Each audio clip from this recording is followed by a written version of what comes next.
I wouldn't have picked Vice President Trump to be vice president. Well, anyway, as well as help them in, as a consequence of that, their ability to fight in Ukraine. It wasn't about just, anyway, and get those. And by the way, look at the numbers in Israel. I mean, my numbers are better in Israel than they are here. But then again, they're better than a lot of other people here too. But anyway. But I think I'm the best I believe I'm the best qualified to govern.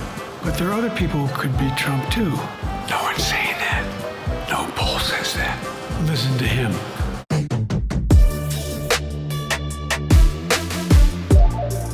Well, last night there was the Big Boy Conference. I guess was that a Politico or it was Bloomberg? It was a Bloomberg journalist that had coined it that, with President Biden. And yeah, that went off without a hitch. I mean, it was so smooth. No, I'm just kidding. It was a fucking train wreck. So let me show you some of the highlights. I'll take your questions. I've been given a list of people to call on here. Reuters, Jeff Mason. Mr. President, your political future has hung over the NATO Summit a little bit this week. Speaker Pelosi made a point of suggesting that your decision on whether to stay in the race was still open. George Clooney and a handful of lawmakers have called on you to step aside. Reuters is reporting tonight that UAW leadership is concerned about your ability to win. UAW just endorsed me, but go ahead. Thank you. My question for you is, how are you incorporating these developments into your decision to stay? And separately, what concerns do you have about Vice President Harris's ability to beat Donald Trump if she were at the top of the ticket? Look, I wouldn't have picked Vice President Trump to be vice president, but I think she was not qualified to be president. So let's start there. Number one. The fact is that the consideration is that I think I'm the most qualified person to run for president. I beat him once, and I will beat him again. So first of all, let's go over the UAW, which is the United Auto Workers Union. Well, a new article came out today in Reuters saying they're considering next steps and worries Trump could beat Biden. And Sean Fain, who is the president of that union, met with union's executive board late Thursday to discuss his deep concerns with President Joe Biden's ability to defeat Donald Trump in the November election, three sources familiar to the matter said. Fain called together top officials at nearly 400,000 member union to discuss concerns and what the union's options are, according to sources who asked not to be identified. I mean, they're having a little buyer's remorse there. What's the worst thing you can call Vice President Harris? Vice President Trump? Like, what? AFP. Thanks. Thank you, Mr. President. I wanted to ask you about you mixed up President Zelensky and Putin earlier today. And you now have sort of your key allies, including the British Prime Minister, the President of France, and the German Chancellor having to step in and make excuses for you on that. And officials here are saying off the record that your decline has become noticeable. Hasn't this now, frankly, become damaging for America's standing in the world? Thank you. Did you see any damage to our standing by leading this conference? Have you seen a more successful conference? What do you think? And the Putin piece, I was talking about Putin, and I said, and now, at the very end, I said, Putin. I said, no, I'm sorry, Zelensky. And then I added 5 other names. Look, guys, the idea anybody suggests that we haven't had an incredibly successful conference. How many times did you hear in that conference, I know it sounds too self-serving, but other leaders, heads of state, in thanking me, saying the reason we're together is because of Biden, because Biden did the following. The thing that he's failing to grasp is that's not the question. He's not asking if his standing within NATO is okay. It's his standing on the world stage is okay. And it's not. He is not willing, he's either not been given the reality, like I don't know if his family is shielding him from reality, or he just straight up is ignoring reality.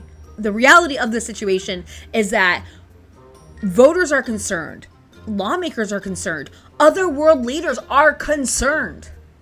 We're all concerned about this. We all want Trump to lose. A lot of us do, except for people who are voting for Trump. And then fair. Of course you want him to win. That's the one you're voting for, duh. But, those of us who don't want Trump to be president would like Biden to step the fuck down so we can have a fucking candidate that can fucking win this fucking race. But as it is, I don't think Biden's gonna win. In fact, I think it's almost impossible for him to come back as much as he needs to. He needs to get 5 points over Trump to win. He barely won last time.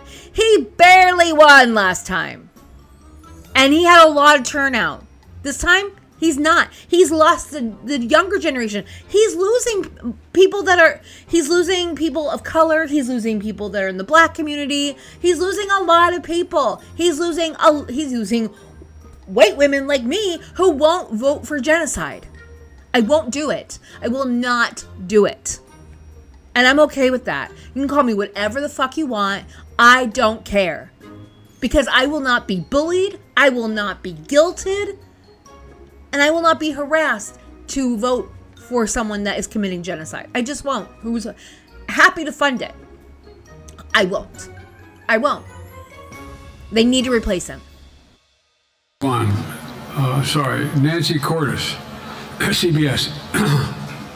Thank you, Mr. President. You mentioned other instances in history where presidents have faced a challenge, but what makes this moment in history so unique is that it is not your enemies who are calling on you to reconsider your decision to stay in the race. It's your friends, supporters, people who think you've done a great job over the past 4 years. Have you spent time thinking about what it would mean for your legacy, which you've worked decades to build, if you stay in the race, despite the concerns that voters say they have, and you lose to someone who you yourself have argued is unfit to return to the Oval Office? Well, look, I'm not in this for my legacy. I'm in this to complete the job I started.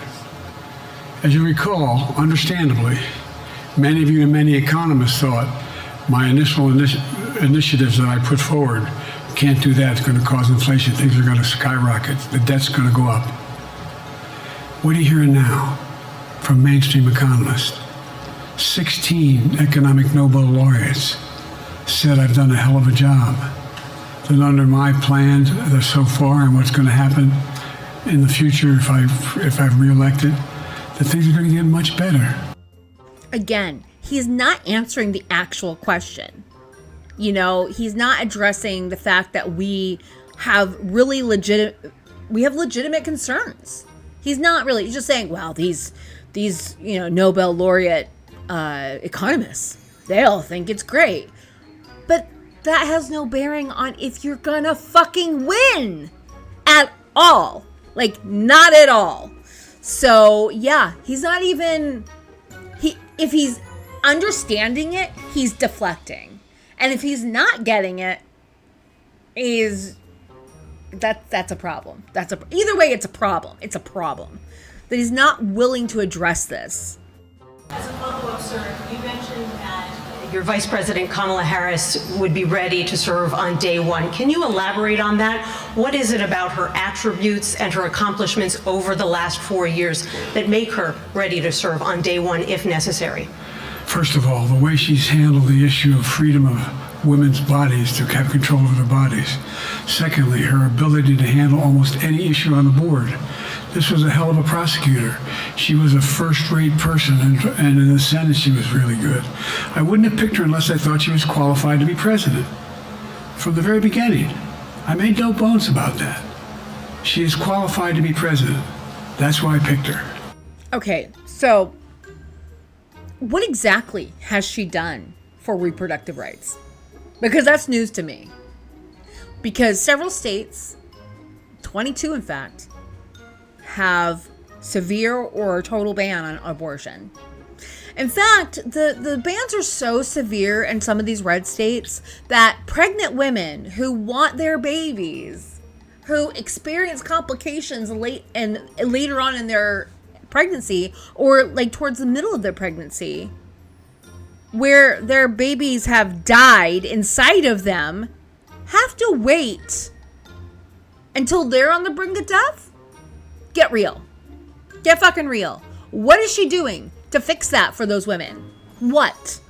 Because all I've seen her do is talk on social media how, well, you need to vote for us because, you know, abortion's on the ballot. And you know what they say to that? Fuck you. You could have been doing something the first 2 fucking years you guys were in office to do something about this. But yet again, Democrats, like always, don't actually want to serve the people who vote for them. They serve the donors who pay for them. That's who it is. And I know the next person that replaces Biden, if they do replace him, will be a corporate Democrat. I get that. But it won't be this guy. It won't be this guy. No one wants him for a myriad of reasons. No one wants him. Except for like 20% that have become the cult of personality for him. Felicia Schwartz, Financial Times. Thank you, Mr. President. Presidency is the most straining job in the world, and it's 24/7.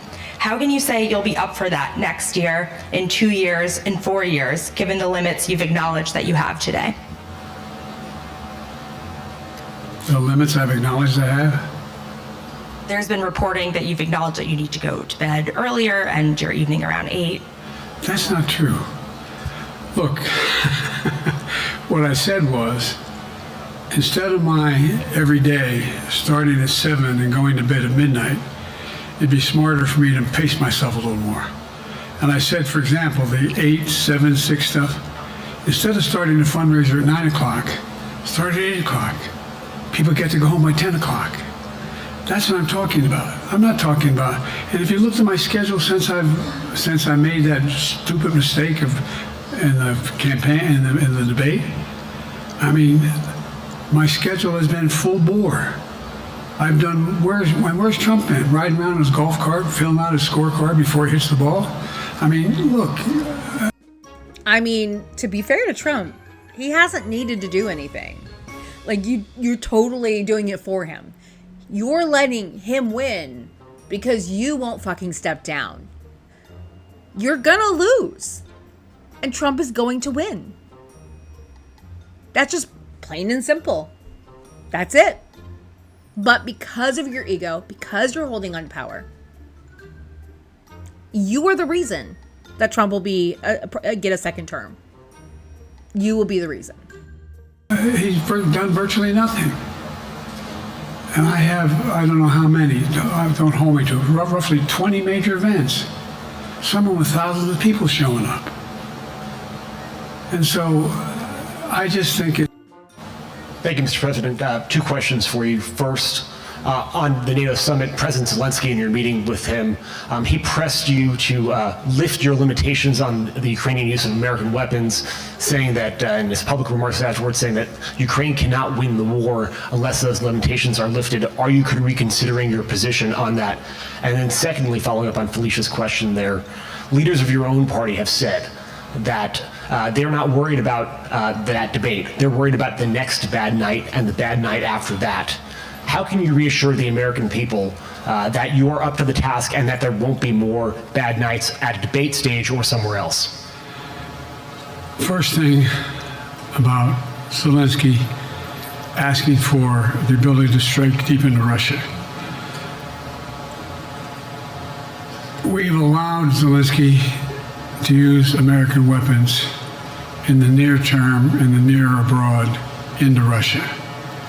Whether or not he should be attacked. For example, Should Zelensky, he's not, but if he had the capacity to strike Moscow, strike the Kremlin, would that make sense? It wouldn't. The question is, what's the best use of the weaponry he has and the weaponry we're getting to him? I've gotten him more long-range capacity as well as defensive capacity. And so our military is where I'm following the advice of my commander-in-chief, the chief of staff of the military. My commander-in-chief. No, dude, that's you. You're the fucking commander-in-chief. That's what the president is. Did you forget? He's having a bad night tonight. Like that night. Like last night, he had a bad night. It just keeps happening. Over and over and over. I feel like we're in Groundhog Day. I really do. As well as the Secretary of Defense and our intelligence people. And we're making a day-to-day basis on what they shouldn't go, how far they should go in. That's a logical thing to do. Second question related to Bad nights, sir. How can you reassure the American people that you won't have more bad nights, whether they be on a debate stage or on some matter of foreign policy? Well, I tell you what, the best way to assure them is the way I assure myself. And that is, am I getting the job done? Am I getting the job done? Can you name me somebody who's gotten more major piece of legislation passed? Goes directly into what he's done in the past, not what he wants to do in the future, and just ignores the question, basically. It's like, no, dude, you're not getting the job done. Because getting the job done would be beating Donald Trump.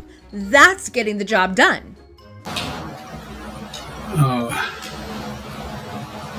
Merrick, Pulaski Radio.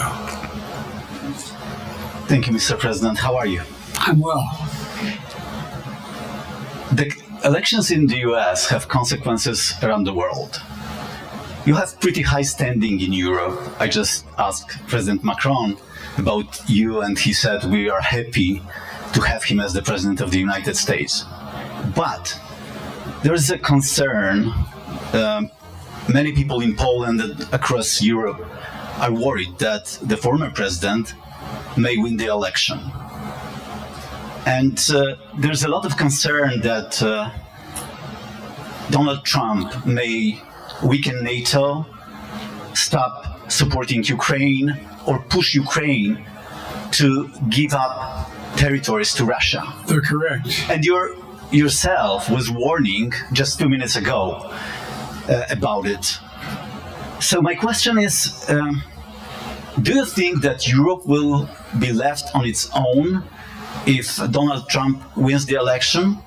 And what's your advice to European leaders to prepare for possible US disengagement? Well, look,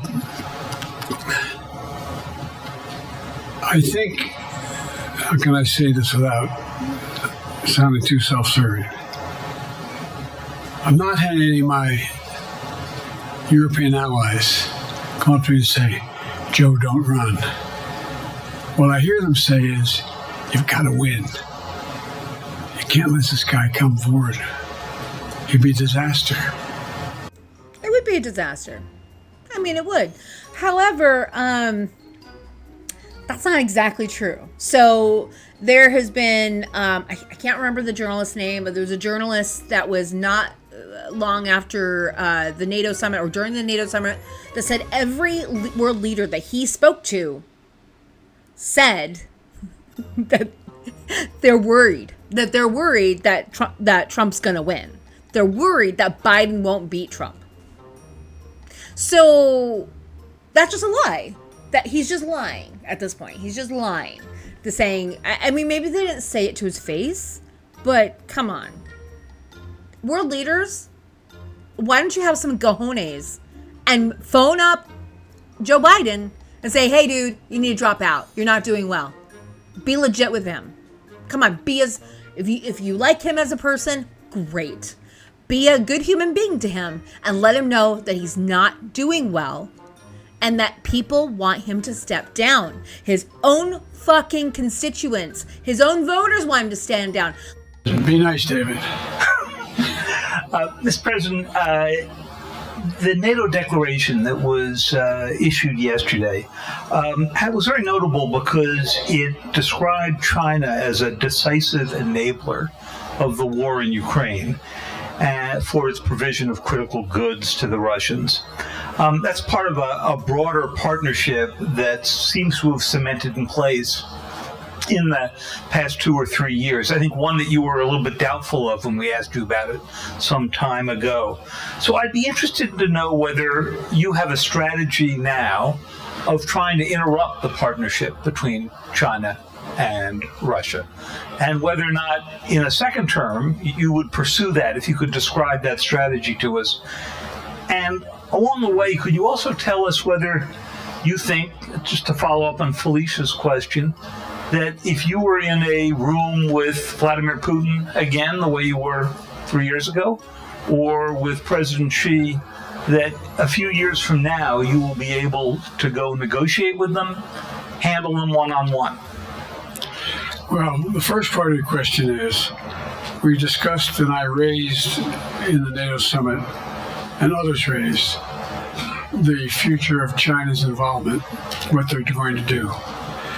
What they're doing with Russia in terms of accommodating, facilitating them. They're getting access to additional. They're not supplying weapons themselves. They're supplying mechanisms for them to be able to get weapons.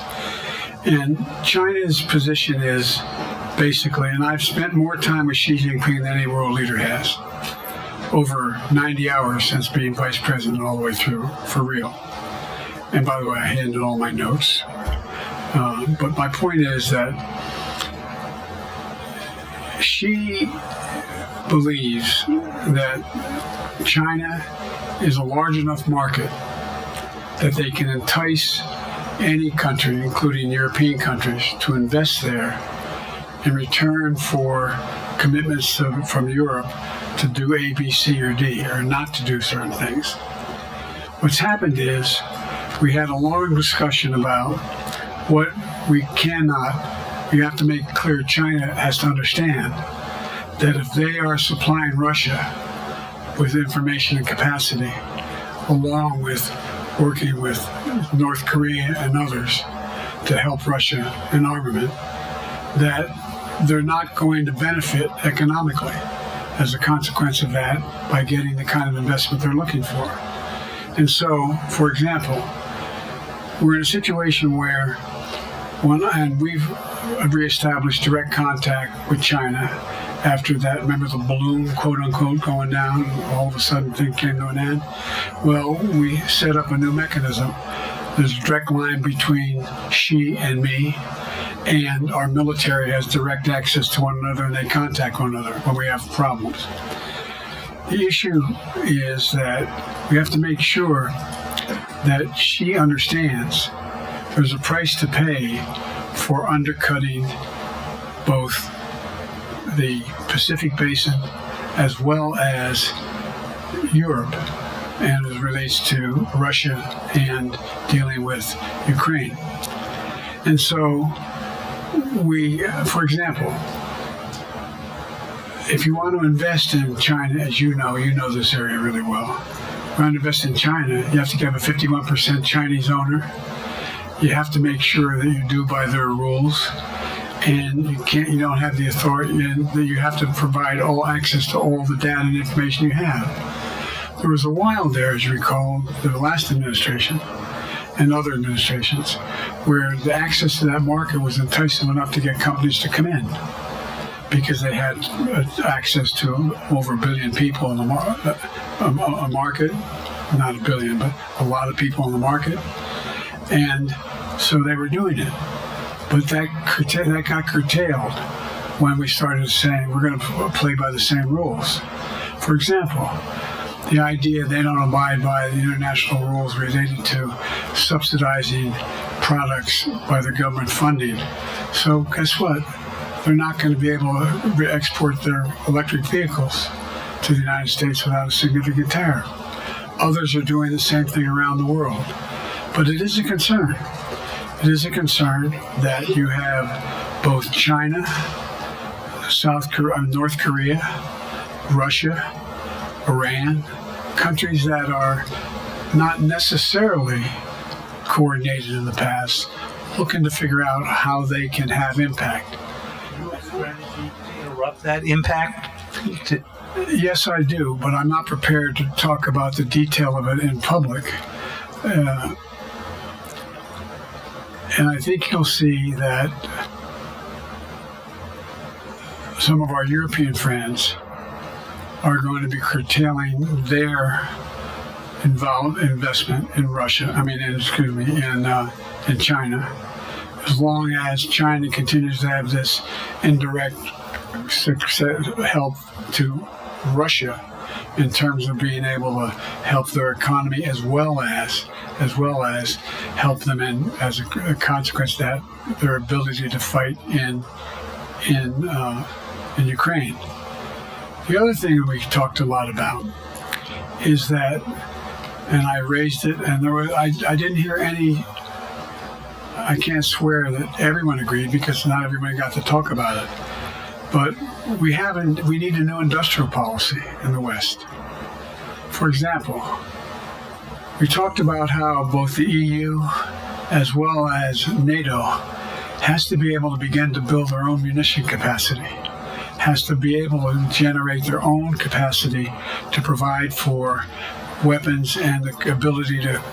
It came as a surprise to some of us how we had fallen behind in the West in terms of the ability to construct new material, new weaponry, new everything from vehicles to weapon systems. And so one of the things that came out of this was we're going to be meeting again with a number of my colleagues, my European colleagues. I'm not sure you answered on whether you would be ready to go deal with Putin and Xi 2 or 3 years from now. I'm ready to deal with them now and 3 years from now. Look,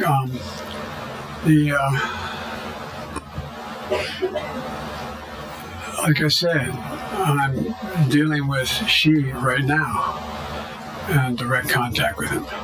I have no good reason to talk to Putin right now. There's not much that he is prepared to do in terms of accommodating any change in his behavior. And but there isn't any world leader I'm not prepared to deal with. Okay, that's a bunch of bullshit, because he does need to have talks with Putin, because that's the only way to broker an end to this war that Putin started. I mean, the fact that he's says I have no reason to talk to Putin. Yes, there is a reason for you to talk to Putin. Is to put pressure on him. That is appropriate. NPR. Thank you, Mr. President. Asma Khalid with NPR. I have 2 questions. Earlier, you spoke about the ceasefire plan between Israel and Hamas. We're now looking at 10 months of war, and I'm curious if there's anything that you feel personally you wish you would have done differently over the course of the war. And then secondly, if I may, I wanted to ask you about your presidential campaign. I remember covering your campaign in 2020, and there was a moment where you referred to yourself as a, quote, bridge candidacy, a transition to a younger generation of leaders. I want to understand what changed. 2 things. Let's go back to when you talked about would I change anything that's happening with Israel and the Palestinians and the Palestinian movement. The answer is, you recall, from the very beginning, I went to Israel, but I also got immediate contact with Sisi in Egypt. I met with the King of Jordan. I met with most of the Arab leaders to try to get a consensus going as to what had to be done to deal with getting more aid and food and medicine into the Gaza Strip. And we pushed it really hard.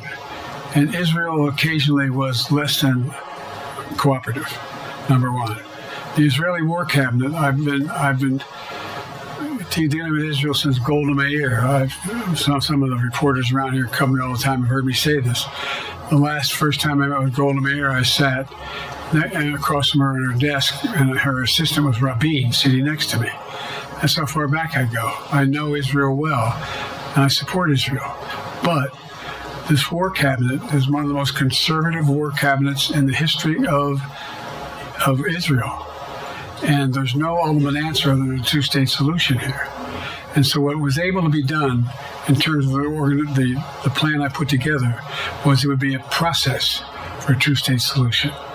And we get the Arab nations to, particularly from Egypt all the way to Saudi Arabia, to be in a position where they would cooperate in the transition so that they could keep the peace in Gaza without Israeli forces staying in Gaza. So basically, he just doesn't answer this question. Is there anything you would have done differently? And he talks about everything he did do. But you know what he didn't do? He didn't stop funding Israel. He didn't stop sending weapons. He stopped 2,000-pound bombs, and that's still up in the air. You don't need 2,000-pound bombs. What you're sending, 500-pound bombs, are bad. Stop. Why are we supplying the ammunition, the munitions that they're using against these poor people, these people who do not fucking deserve it? They have not deserved 75 years of this treatment from Israel. Yeah, Israel has been bad to Palestinians for 76 years. Actually longer, but we'll just say 76 years for simplicity. The question has been from the beginning, what's the day after in Gaza?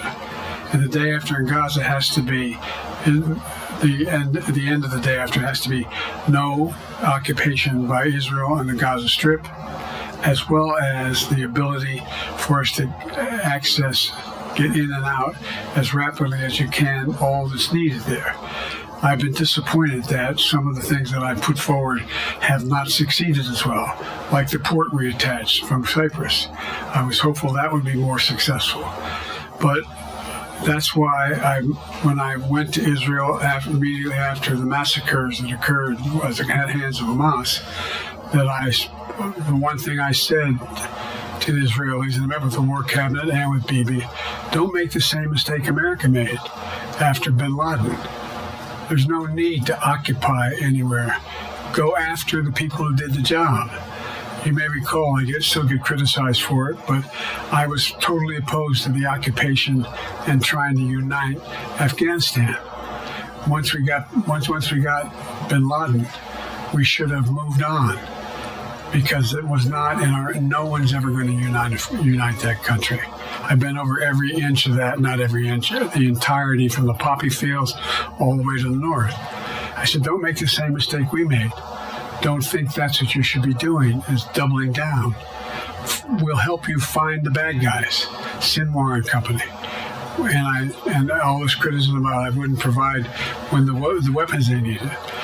I'm not providing 2,000-pound bombs. They cannot be used in Gaza or any populated area without causing great human tragedy and damage. But remember what happened when you had the attack on Israel with rockets and ballistic missiles. I was able to unite the Arab nations as. And also, he talks about the massacre in Israel, which Israel massacred their own people too. So it wasn't all Hamas. And how do you expect to not have an armed resistance to occupation? You don't. They are a natural consequence of occupation like this, of starving the people, keeping them on the brink of starvation for years. And now they're in full-blown famine, like all over Gaza. Full-blown famine. Babies are dying after they're born because their mothers cannot produce milk because they're starving. Aid has not been getting in for a long time. And we could have done so much more than we've done. In fact, he's done basically nothing. He's done basically nothing to help the people in Gaza, except supply weapons to kill them. As well as Europe. and nothing happened. Nothing got hurt. It sent an incredible lesson to what was going on from the Middle East. So there's a lot of things, in retrospect, I wish I had been able to convince the Israelis to do. But the bottom line is we have a chance now. It's time to end this war. Doesn't mean walk away from going after Sinwar and Hamas.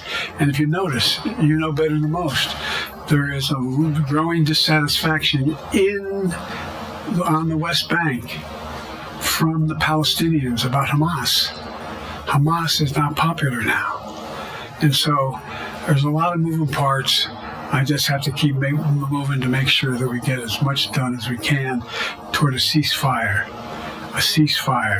and get those. And by the way, look at the numbers in Israel. I mean, my numbers are better in Israel than they are here. But then again, they're better than a lot of other people here too. But anyway. Your bridge candidacy in 2020, you referred to yourself as being a bridge candidate for a younger, fresher generation of Democratic leaders, and I wanted to know what changed. What changed was the gravity of the situation I inherited in terms of the economy, our foreign policy, and domestic division. Did he think he was inheriting something great? I mean, literally, he inherited the country in a pandemic. So you couldn't have thought that it was going to be great. And you've had this last 3.5 years or 3 years to basically figure out who the next person should run. But he's like, no, it's gonna be me. Only I can do this. I'm the only one. No, you're not. No, you're fucking not. And the fact that he just meanders and goes on and on and on and doesn't succinctly and decisively answer questions, he just goes through a bunch of fucking things. 5,000 examples for one idea. And I think, I won't put words in anybody's mouth. Most presidential historians give me credit for having accomplished more than most any president since Johnson and maybe before that to get major pieces of legislation passed. And what I realized was my long time in the Senate had equipped me to have the wisdom to know how to deal with the Congress to get things done.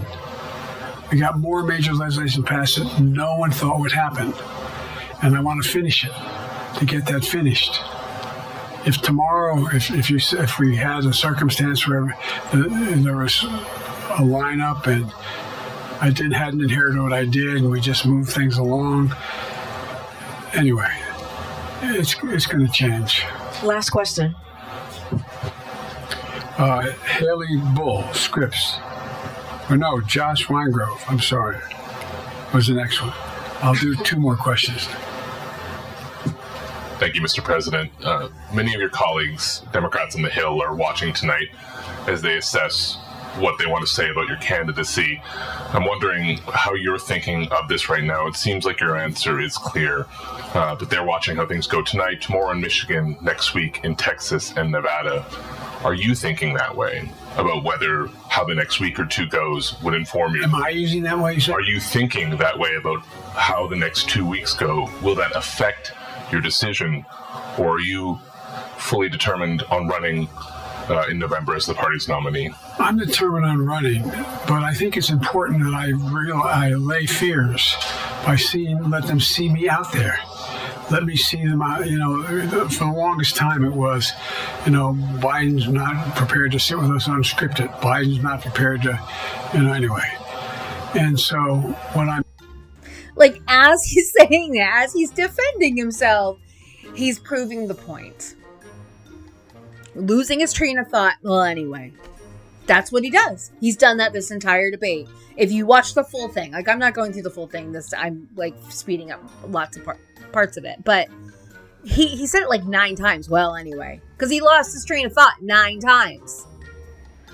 He's not prepared, and he has decided his ego And his legacy, even though he says it's not, it is. I don't care what he says. He's lying. I don't trust him at all. I don't trust him at all. They're lying to us about him not having all his faculties. They're lying, constantly gaslighting us about what's happening over in Gaza. We all have eyes. We all have ears. And a lot of us have TikTok. And a lot of us can see. And also on X, the IDF are just airing their war crimes. They're proud of it. They're proud of it. Haley Bull, Scripps. Thank you, Mr. President. You said you're making decisions on a day-to-day basis when it comes to support for Ukraine. Does that mean you have not closed the door on further considering lifting restrictions for U.S.-made weapons inside Russia? And if I may, your convention is coming up where your delegates are pledged to make you the official nominee. If they have second thoughts, are they free to vote their conscience? Obviously, they're free to do whatever they want, but I get overwhelming support. Overwhelming support. I won, I forget how many votes I won in the primary. They're overwhelming. And so tomorrow, if all of a sudden I show up at the convention, everybody says we want somebody else, that's the democratic process. It's not going to happen. Even if that means they vote for someone else? Sure. Look, I'll end this with this. I served in the Senate a long time. I understand the impetus of candidates running for local office and whether they think the top if they can help them or not. In my state of Delaware, which was a very, at least a purple, it was a red state when I started, in terms of we now talk red and blue.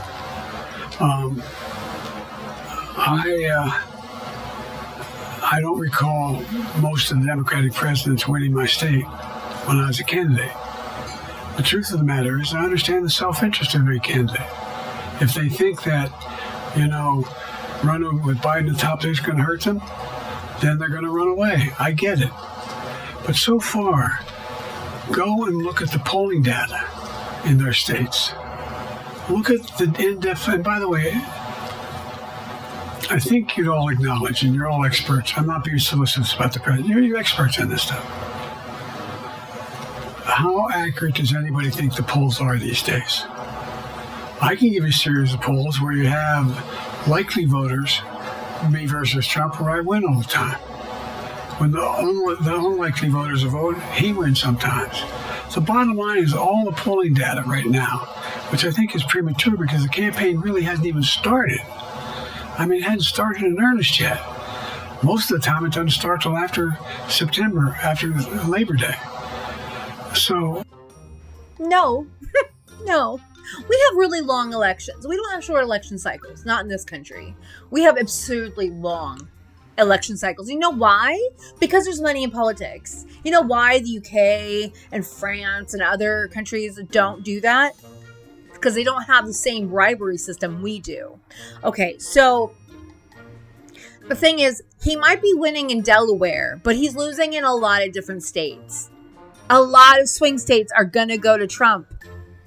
And now he's trying to make the polling seem like it's not really right. Well, the last two elections have been within a point of accuracy. So the polling's actually been pretty accurate. And now he wants you to believe it's not. But he's not willing to say which polls that he's looking at that make him win all the time. Because I can't fucking find any of those. I can only find the ones where he's trailing behind Trump. That's it. It's the only ones I can find online. There's the only ones that exist, apparently. Unless he's just talking about his internal pollsters that are lying to him. They're lying to him. They're giving him false hope. Which is really fucking the rest of us. A lot can happen, but I think I'm the best I believe I'm the best qualified to govern. I believe. Which one is it, dude? Do you think? Do you know? I don't think you know. I don't think you know. and I think I'm the best qualified to win. But there are other people who could beat Trump too. But it's awful start from scratch. And, we talk about, money raised. We're not doing bad. We got about $220 million in the bank. And also mega donors saying that they're withholding $90 million. That $220 million, sounds like a lot of money. It is. But they'll blow right through that. They'll blow through that. And the thing is, let's say Kamala Harris ends up being the replacement for him. He can give her all that money because she's on the ticket. So he can just transfer that to her. And if not, he can use that money in a PAC for the new candidate. And also, he's trying to mislead people that, they'd have to start over. Not true. Because if he is replaced, the amount of publicity the replacement will get will be insane. That person will have instant name recognition. He or she, whichever is the thing. I mean, there's some, I forgot the guy's name, but it's the governor of Kentucky was floated, and Gretchen Whitmer from Michigan, is that, I think? Anyway, so yeah, I mean, there's other people that could beat Trump. And I actually think there are people that are more equipped to run this country better than Biden. And maybe if we're lucky, the person that replaces Biden won't be a fucking genocidal maniac that are funding Israel while they just commit these heinous acts to the Palestinian people, the indigenous people of that land. The Palestinians are indigenous to that area. I don't care who says otherwise, they're wrong.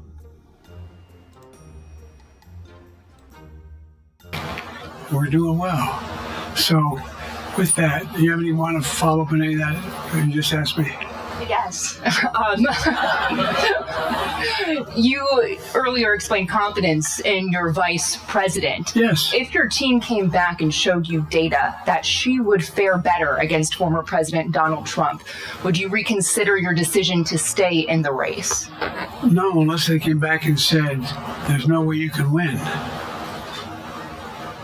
Me. No one's saying that. No poll says that. Mr. President, okay. This ends tonight's press conference. Thanks, everybody.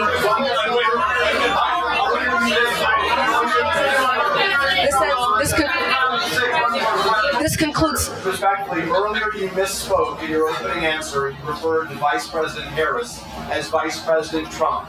Right now, Donald Trump is using that to mock your age and your memory. How do you combat that criticism from tonight? Listen to him. This concludes tonight's press conference. Thank you, everybody. Thanks, everyone. Like, what a fucking catastrophe. Listen to him. I'm sure what he meant to say is listen to what he has to say, but that's not how he communicated that. It's just listen to him. Well, somebody could just take that into listen to Trump. If Trump's saying he's too old, then he's too old, which he is. I mean, Trump's also too old, in my opinion, as well. But this isn't about him. This is about Biden not being able to beat Trump. I don't give a shit what Trump's doing. I don't actually give a shit what he's doing. He's going to do whatever he needs to do to try to win this. You know? And fair. He wants to win. He's going to try. He's going to pull out every dirty trick he has. We all understand that that's what's going to happen. I don't even begrudge him for doing it. However, I do begrudge Biden for staying on. For like, I'm the only one. No, bitch, you're not. No, you're fucking not. Get the fuck out and go retire. Go enjoy your fucking life, what you have left of it. Go enjoy your grandkids. Don't work until you literally die. Let me know what you thought about this. Put comments down below. Give me a thumbs up. Subscribe.